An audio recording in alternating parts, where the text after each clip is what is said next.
మరియు యెహోవా దానికి పైగా నిలిచి, నేను నీ తండ్రి అయిన అబ్రహాము దేవుడను, ఇస్సాకు దేవుడైన యెహోవాను.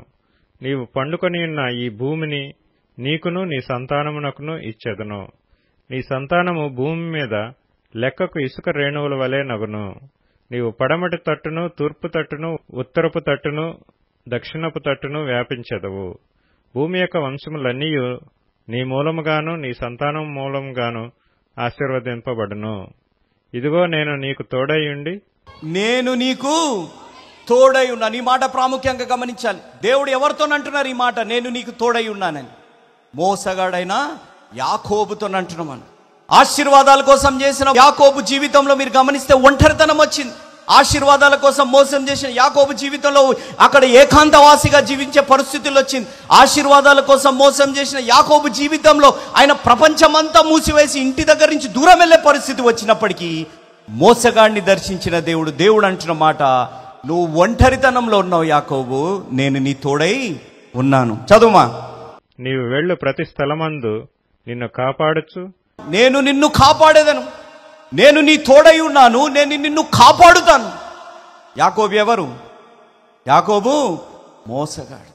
యాకోబు మోసం చేశాడు. తల్లి యొక్క ప్రభావితంలో, తల్లి యొక్క మాటలు విని మోసం చేసే పరిస్థితి వచ్చినప్పుడు దేవుడు అంటున్న మాట, యాకోబు నేను నీ తోడై ఉంటాను, యాకోబు నేను నిన్ను కాపాడుతాను. చదువుమా. నీవు వెళ్ళు ప్రతి స్థలమందు నిన్ను కాపాడుచు, ఈ దేశమునకు నిన్ను మరలా రప్పించెదను.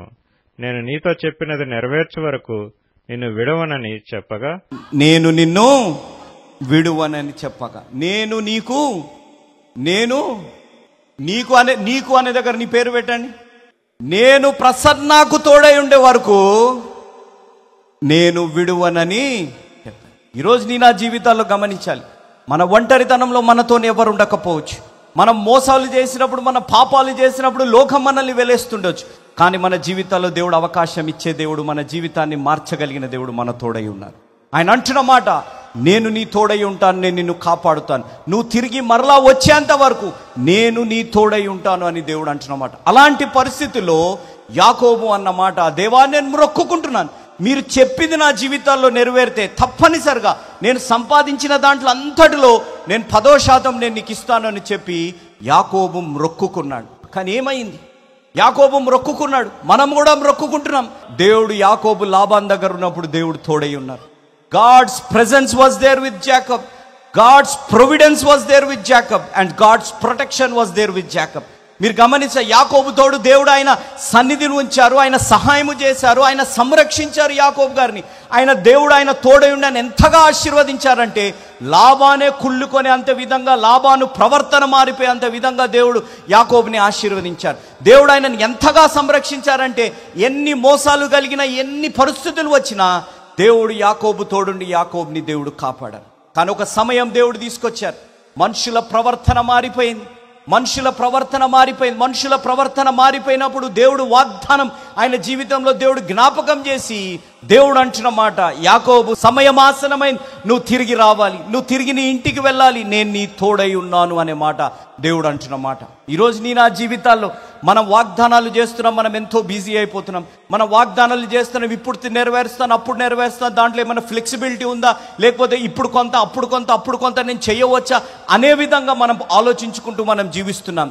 20 సంవత్సరాలు దాటిపోయింది యాకోబు గారి జీవితంలో. ఎన్నో శ్రమలు అనుభవించారు, ఎంతో మోసం అనుభవించారు, ఎన్నో అబద్ధాలు అనుభవించారు, ఎంతో బాధ అనుభవించారు. మనుషుల ప్రవర్తన మారిపోయే పరిస్థితులు ఆయన జీవితాల్లో వచ్చాయి. కానీ దేవుడు చేసిన వాగ్దానం మాత్రం యాకోబు గారితో ఉండిపోయింది.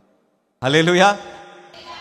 మనిషి దేవుడికి చేసిన వాగ్దానం మనిషి మర్చిపోయాడేమో కానీ దేవుడు మనిషికి చేసిన వాగ్దానం మాత్రం దేవుడు మర్చిపోలేదు. అందుకే అన్నమాట, వాగ్దానము చేసిన దేవుడు నమ్మదగినవాడు. అక్కడ కూడా అంటున్న మాట, నేను నీ తోడై ఉన్నాను.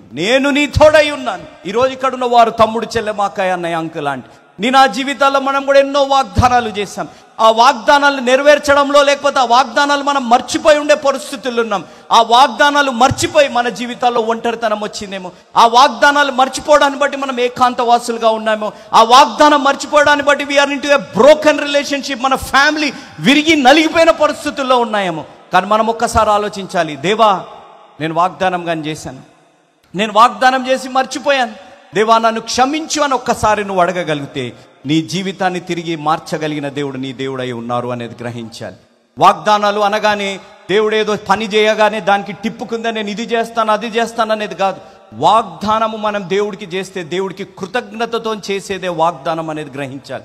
మనం వాగ్దానాలు బహిరంగంగా చెప్పే అవసరం లేదు. ఎందుకనగా ఆయన హృదయంతరంగాన్ని ఎరిగిన దేవుడు. ఆయన హృదయంతరంగాన్ని ఎరిగిన దేవుడు మనం బిగ్గరగా చెప్పకపోయినా మన హృదయంలో మనం అనుకున్నవి ఏవైనా ఉంటే అది ఆయన విని మన జీవితాల్లో దాని కొరకు వేచి చూచే దేవుడు అనేది గ్రహించాలి.